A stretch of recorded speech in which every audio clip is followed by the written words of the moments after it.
Que Deus fale ao seu coração através da mensagem que você irá assistir nesse momento. Mas antes, não se esqueça de se inscrever em nosso canal e ativar as notificações. Deus te abençoe. Graças a Deus. Queridos, chegamos hoje então a João, capítulo 11, versos 17 a 35, e nós vamos falar um pouquinho hoje sobre isso e vamos entender a razão pela qual Jesus ressuscitou a Lázaro. Embora essa seja o tema da última mensagem no próximo domingo, hoje nós vamos do verso 17 ao verso 35. Aprendemos que diante dos problemas da vida, Deus está no controle. Amém, irmãos? Aprendemos que isso não pode ser uma frase de efeito na nossa vida, mas rendição total à vontade do Senhor, entendendo que Ele de fato tem o controle. Vigie e ore, pois no caminho do milagre há perigos. Quando você se lança a cuidar de alguém, a abençoar a vida de alguém, prepare-se porque vem retaliações. Sua mente precisa estar ligada à mente de Deus. Então, cuide muito bem do que você pensa. Lembrando as palavras de Jesus, que os nossos pensamentos não são os pensamentos dele. Por isso, precisamos ter uma vida de oração e de dedicação à palavra de Deus, para que possamos receber a direção de Deus e não pensarmos com o nosso pensamento, mas recebermos revelação de Deus para as saídas da nossa vida. Não se desespere diante dos perigos, não perca a esperança, porque o Mestre chegou. Onde Jesus chega, as coisas mudam. Hoje aprenderemos sobre a humanidade de Jesus, o seu ato divino, e em um único momento, Ele vai revelar todo o seu amor, todo o seu cuidado, todo o seu carinho, mas também vai revelar que Ele era homem como eu e você. O escritor aos Hebreus disse que nós temos um sumo sacerdote verdadeiro, e que pode se compadecer de nós, porque Ele passou exatamente pelas mesmas coisas que eu e você. Ele foi homem como você. Ele andou nesta terra. Tudo que eu e você sentimos, Ele também sentiu. Por isso Ele pode ser o sumo sacerdote eterno que ouve a nossa oração. Quantos aqui hoje oraram? Você orou hoje?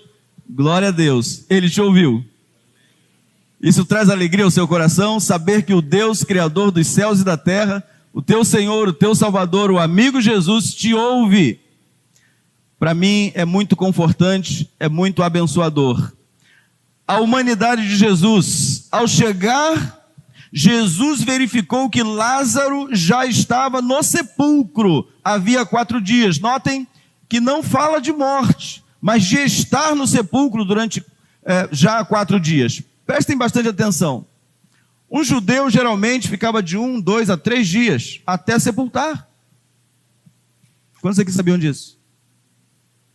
Já estava 4 dias no sepulcro.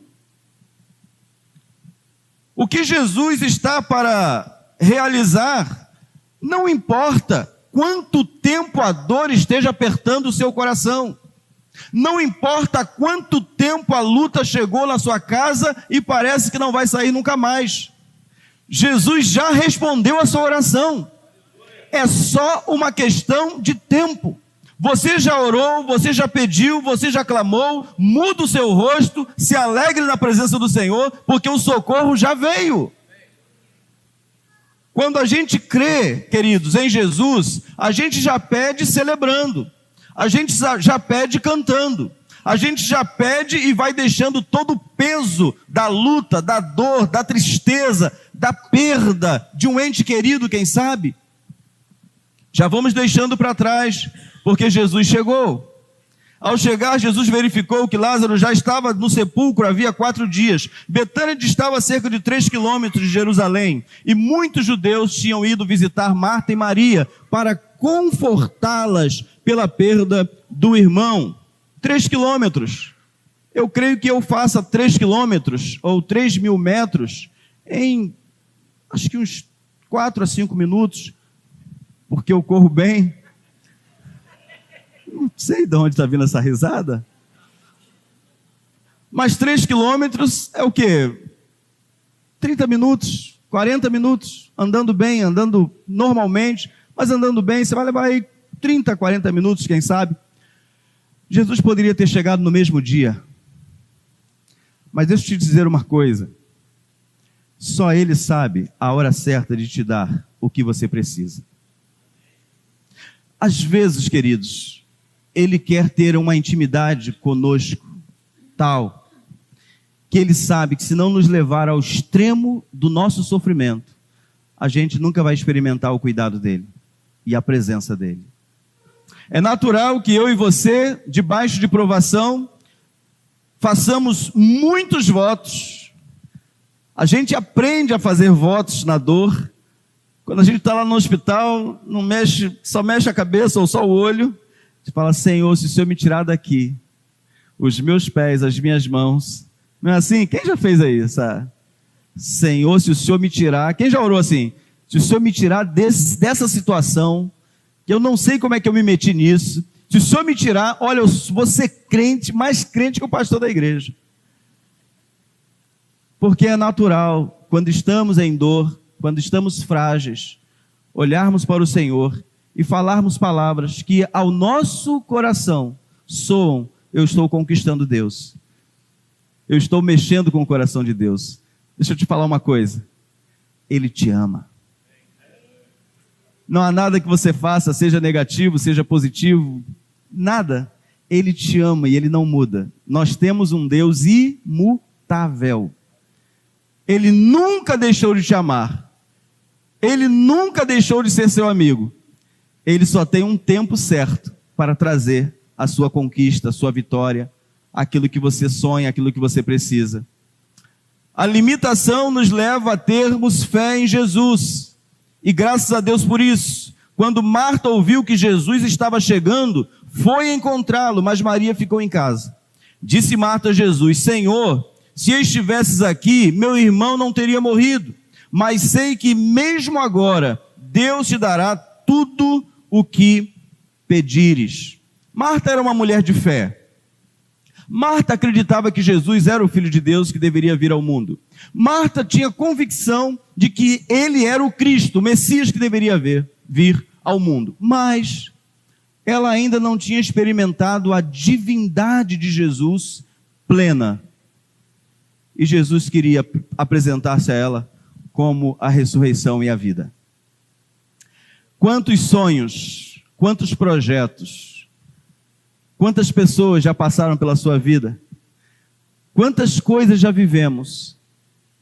E talvez as circunstâncias, as pessoas sepultaram o nosso sonho, sepultaram o nosso projeto. Não tem mais jeito para você. Agora acabou. Mas Jesus tem uma boa notícia para você. Ele quer ressuscitar os seus sonhos, seus projetos, seus valores, seus princípios. Jesus está aqui e Ele fará diferença na sua história. Marta confessa diante de Jesus a sua pequenez. Marta mostra que ela não tinha mais o que fazer e ela fala uma frase que eu acho linda. Para ela naquele dia talvez não, porque ela já tinha jogado a toalha. Ela disse: Senhor, se o Senhor estivesse aqui, meu irmão não teria morrido. Você lembra do que o soldado disse? Senhor, o Senhor não precisa ir lá na minha casa, porque eu também sou homem e tenho autoridade. Uma palavra sua basta. Uma única palavra do Senhor. Não precisa ir lá não. Se o Senhor disser aqui, vai acontecer lá. Elas mandaram chamar Jesus e queriam ver Jesus literalmente ali, porque se ele estivesse ali, ele poderia fazer. Se talvez ela mandasse alguém lá chamar a Jesus, dizendo para a pessoa assim: olha, Marta mandou dizer o seguinte para o Senhor: aquele a quem o Senhor ama está muito enfermo e olha, talvez não passe de hoje. Mas Marta e Maria mandaram dizer o seguinte: que creem no Senhor, que o Senhor tem vida, que o Senhor tem consolo, que o Senhor tem conforto, que o Senhor é Deus presente aqui, que o Senhor é Emmanuel, e uma palavra do Senhor vai trazer saúde ao meu irmão aqui. Você acredita que Jesus poderia dizer assim: vai porque ele está curado? Quem acredita nisso? Que bom, não sou só eu. Quantas e quantas vezes o nosso Deus está presente e a gente não consegue perceber que é Ele que está presente e que é Ele que está por trás da nossa luta para nos fazer crescer, para nos fazer aproximar dEle. E eu quero te dizer uma coisa: não existe nada mais importante nesta vida do que se aproximar da vida de Jesus. Marta, então, disse: se o Senhor estivesse aqui, certamente meu irmão não teria morrido. Jesus vê esperança onde o homem vê apenas morte. Disse-lhe Jesus: o seu irmão vai ressuscitar. Fique tranquila. Ela acreditava tanto nisso, que ela disse o seguinte: eu sei que ele vai ressuscitar na ressurreição no último dia. Ela era uma pessoa instruída, ela aprendeu direitinho, vai haver uma ressurreição. Quantos aqui vão ressuscitar no último dia? Deixa eu ver. Glória a Deus. Agora deixa eu te dar uma notícia: todos vão ressuscitar, uns para a vida eterna e outros para a perdição eterna. Mas todos vão comparecer diante de Deus. Todos vão ressuscitar e vão receber segundo as suas obras. Marta respondeu: eu sei que ele vai ressuscitar na ressurreição no último dia. Disse-lhe Jesus: eu sou a ressurreição e a vida. Aquele que crê em mim, ainda que morra, viverá. E quem vive e crê em mim, não morrerá eternamente. Você crê nisso? Foi a pergunta que ele fez a Marta. Marta, você crê nisso? Que aquele que vive e tem esta esperança nunca, jamais morrerá?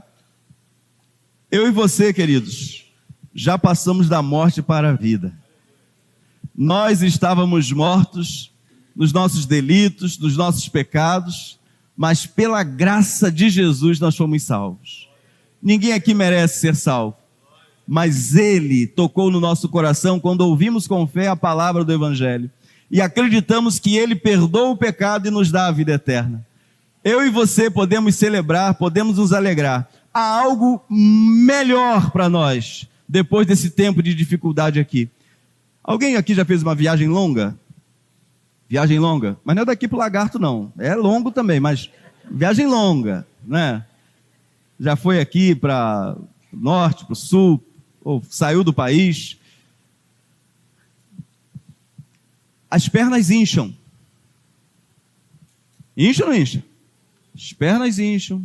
Você fica todo com dificuldades, mas você sabe que lá vai ser tão bom que nada disso te preocupa.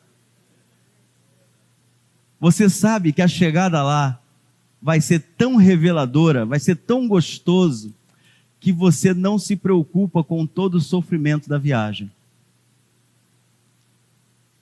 Não se preocupe com o sofrimento da viagem, porque o que nos aguarda lá com Deus não se compara a nenhuma luta, a nenhuma perda, a nada nessa vida. O que nos aguarda é infinitamente melhor do que qualquer cidade ou país que você possa visitar. Deus está nos conduzindo por um caminho, e esse caminho é um caminho de vida, de alegria, de amor e de paz. A paz que excede todo o entendimento. Então, há aqui uma grande revelação a uma amiga. Eles estão batendo um papo. Uma pessoa está em luto e a outra está trazendo esperança. A profissão de fé de Marta, nós vamos ver. Ela lhe respondeu: sim, Senhor, eu tenho crido que tu és o Cristo, Filho de Deus, que devia vir ao mundo. E ela ainda está em êxtase, ela ainda não está entendendo bem o contexto do que vai acontecer ou do que está para acontecer. A reação confiante de Maria, e depois de dizer isso, foi para casa e, chamando à parte Maria, disse-lhe: o mestre está aqui e está chamando você. Ao ouvir isso, Maria levantou-se depressa e foi ao encontro dele. Jesus ainda não tinha entrado no povoado, mas estava no lugar onde Maria o encontrara. Maria agora é chamada para conversar com Jesus. E a gente vai ver a atenção do povo. Quando notaram que ela se levantou depressa e saiu, os judeus que estavam confortando em casa seguiram-na, supondo que ela ia ao sepulcro para ali chorar. Eu não preciso perguntar quantos aqui já perderam alguém que não amava, mas que ama. Eu não preciso fazer essa pergunta. Porque todos nós, em algum momento, já perdemos alguém que amávamos demais. Mas no contexto judaico e na cultura deles, quando uma mulher ficava sozinha em casa, não importava quantas, você sabe que a mulher as mulheres não eram contadas. As mulheres, elas podiam padecer, sofrer, se não tivesse um homem do lado delas. Elas poderiam mendigar, elas poderiam ir para a prostituição. Quando Jesus morre, ele imediatamente, a sua mãe, embora ele tivesse irmãos, mas a sua mãe estava ali e ele falou rapidamente com João: eis aqui a sua mãe e eis aqui o seu filho, você está amparada. Eu vou, mas eu estou deixando você amparada. Aquelas duas mulheres iam certamente sofrer. Elas iam sofrer muito naquela sociedade. E isso a gente vai falar um pouco mais aprofundado na próxima semana. Mas Jesus não está preocupado só com o seu bem-estar. Jesus não está preocupado apenas com o seu sofrimento ou com sua dor. Jesus quer cumprir na sua vida o propósito de Deus. Não murmure diante da provação. Não reclame quando você for afligido pelo Senhor, porque Ele pode trazer dor à sua vida, mas se você o exaltar e o glorificar, você verá milagres na sua vida, diante das mais terríveis situações. Não importa o tamanho, não importa o tempo, não importa quem fez, Deus faz milagres. Adoração e dependência. Chegando ao lugar onde Jesus estava e vendo, olha a diferença da atitude de Maria. Maria prostrou-se aos seus pés e disse exatamente a mesma coisa: Senhor, se estivesses aqui, meu irmão não teria morrido. Marta chegou, lembra de Marta? Preocupada, ansiosa, cheia de muitas coisas para fazer, ocupada com muitas coisas, preocupada com muitas coisas. Maria era a adoradora por excelência. Mas ambas falaram exatamente a mesma frase: se o Senhor estivesse aqui, o meu irmão não teria morrido. Jesus se atrasa? Sim ou não? Jesus tem um propósito para a nossa vida? Sim ou não? Tem. Só que nós só vamos descobrir o propósito dele na trilha, na jornada, na caminhada.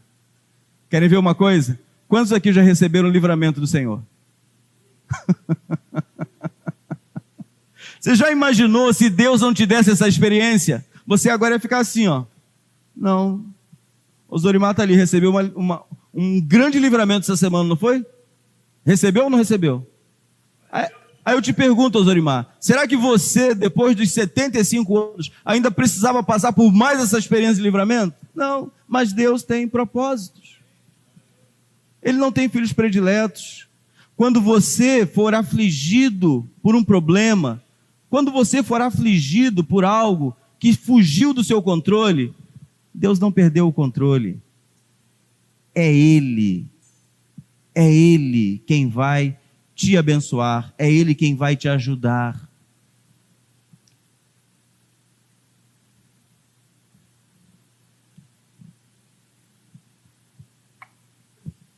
Aleluia. A humanidade de Jesus chegou. Ao ver chorando Maria e os judeus que a acompanhavam, Jesus agitou-se no espírito e perturbou-se. Você não vai ver, nem no Getsemane, o espírito perturbado de Jesus, o Espírito se revolvendo dentro dele. Você lembra quando Maria foi visitar Isabel, a sua prima, e João estava no ventre de Isabel, e ele então saltou, e Isabel então disse para Maria: salve, a Salvadora, aquela que vai trazer o Messias, chegou à minha casa. E ela disse que sentiu dentro dela o mover do Espírito Santo. Essa mesma movimentação foi a movimentação que Jesus sentiu, é o mesmo verbo. E eu quero te dizer uma coisa: quando você está sofrendo, Ele está sofrendo contigo. Ele está lá contigo. Quando você está na escassez, Ele vai dizer para você silenciosamente ao seu coração: nem só de pão viverá o homem, mas de toda a palavra que sai da boca de Deus. Porque Ele também passou fome, porque Ele também teve escassez, Ele também foi traído, Ele também foi abandonado, Ele também foi rejeitado, Ele também foi perseguido. Ninguém aqui vai sofrer nesta vida mais do que o seu Senhor, mais do que o seu Mestre. Ele está aqui e conhece a sua dor e sabe exatamente o tempo certo para te trazer consolo, conforto e uma esperança. Mas Ele se compadece de nós. Ele chora com a nossa dor. Ele se permite sentir o que nós sentimos.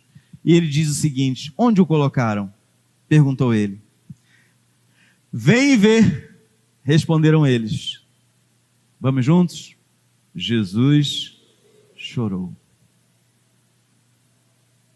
Pelo menos em 4 oportunidades, Ele demonstra a sua humanidade chorando. E uma delas é essa aqui. Você se lembra que Ele chora no Getsemane, as lágrimas dele se transformam como gotas de sangue, o suor dele. Mas Ele chora também sobre Jerusalém. Ele chora aqui em uma outra oportunidade. Jesus chorou. Sabe por quê, queridos? Porque Ele nos ama de verdade. Quem ama, chora. Quem ama, quando vê o outro sofrendo, ele chora. Jesus nunca pediria a mim e a você para chorar com os que choram, se Ele não demonstrar na humanidade dele que Ele tem compaixão pelo que chora.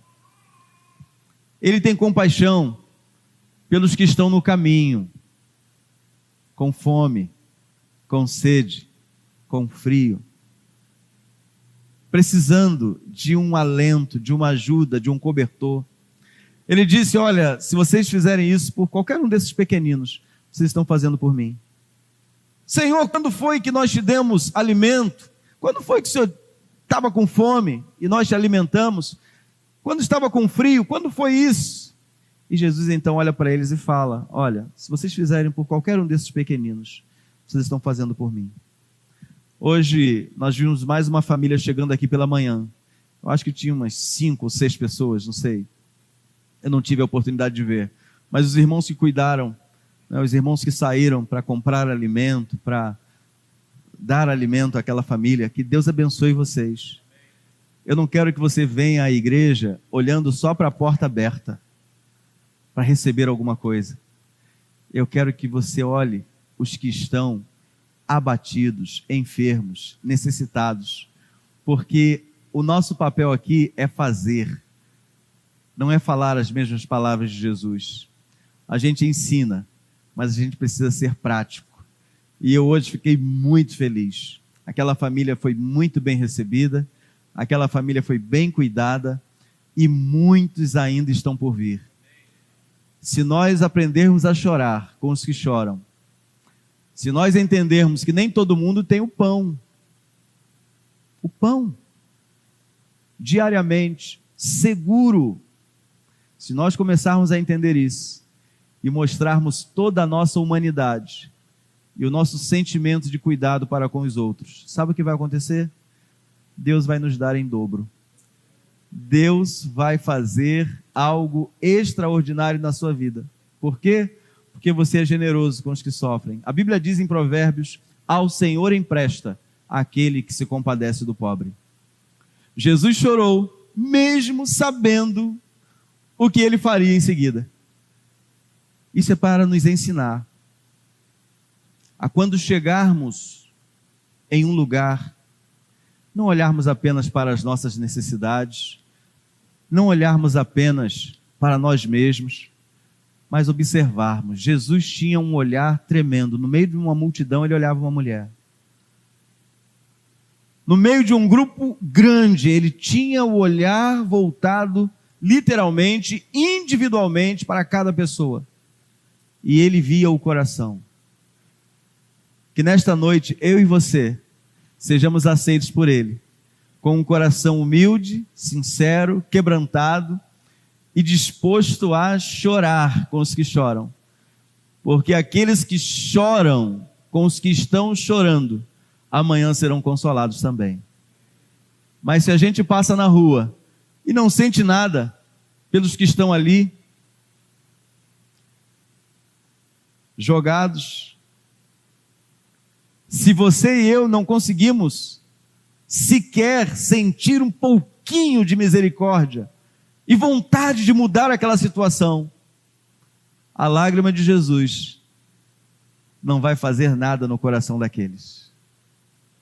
Mas se a nossa igreja continuar no rumo que está, daqui a pouco, Deus se alegrará tanto conosco, que vai encher o meu e o seu celeiro com muitas posses, porque Ele sabe que nós não temos para nós mesmos, mas para repartir com aquele que necessita.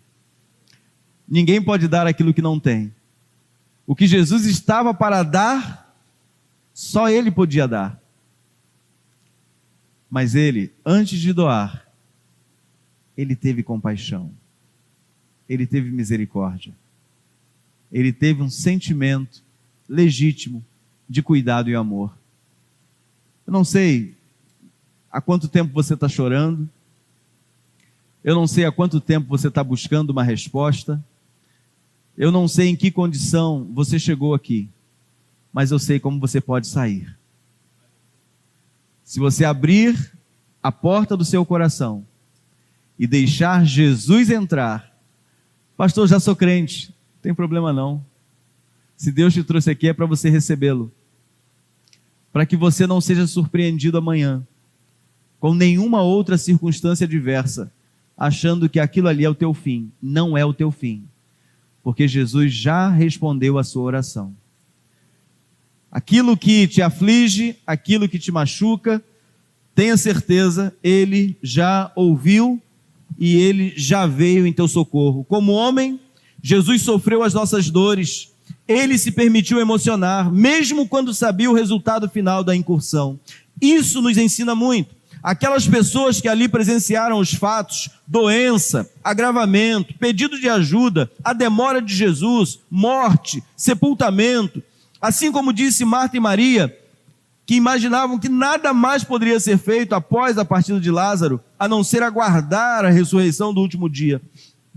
Mas o que nós vamos ver daqui em diante é a maior e contundente revelação da divindade de Jesus. Ele disse: eu sou a ressurreição e a vida. Tem ideia da profundidade disso? Eu sou a ressurreição. Paulo aprendeu um pouquinho sobre isso e disse que o poder da ressurreição dele estava operando nele de tal maneira que ele não tinha sua vida como preciosa, contanto que ele cumprisse o propósito para o qual ele foi chamado por Deus. O poder da ressurreição de Jesus estava operando nele. Se o poder da ressurreição de Jesus já opera na sua vida, fique tranquilo, descanse, porque você também tem autoridade para ressuscitar sonhos, ressuscitar pessoas, ressuscitar projetos, levar consolo e conforto, chorar com os que choram e retirar as cinzas, retirar o rosto amargo, retirar a depressão da vida das pessoas, porque em você está o poder da ressurreição de Jesus. Você já está ressuscitado com Ele? Nós todos já estamos. Nós já passamos da morte para a vida. A morte não nos alcançará mais. Esse corpo, ele precisa voltar para o lugar de onde ele veio. Mas, sem dúvida nenhuma, a nossa alma já tem a vida eterna. Nós não morreremos eternamente. Nós temos a garantia do Senhor, porque Ele disse: eu sou a ressurreição e a vida.